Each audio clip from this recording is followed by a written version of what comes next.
This is the Lightning team that they were supposed to be last season. Why is this like...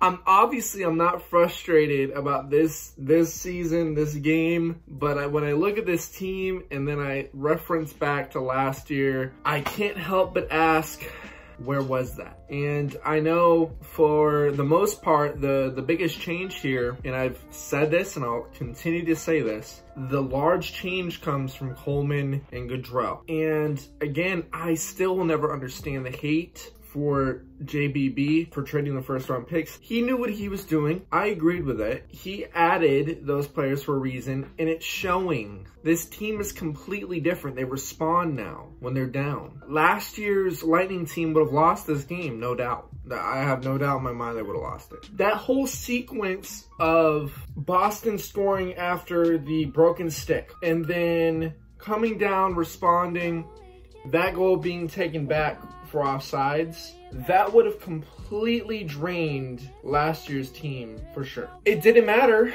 last night. You know, they came back down and tied it back up. This team showed resilience. And this is what we need. This is what you need to win a series. This is what you need to win a cup. And quite frankly, this is the team that can win a cup. They just got to execute. They got to put this plan in place. Crazy fact, they are undefeated in overtimes in these playoffs. They're 4-0. A couple gripes, though, that I think definitely need to be fixed. The first one is that although I think the structure of the defense was a lot better, I really think that they need to cut down on those odd man rushes, obviously. There was way too many in that game. I was way too anxious for a lot of the game for that reason, because I thought at any moment that, you know, Boston was going to be able to have that odd man rush, whether it was 2-on-1 or 3-on-2, whatever it is, they need to clean that up. There's no doubt. You know, when you're playing a team like Boston, you really can't be doing that against any team, but especially Boston. And the second thing is that power play still,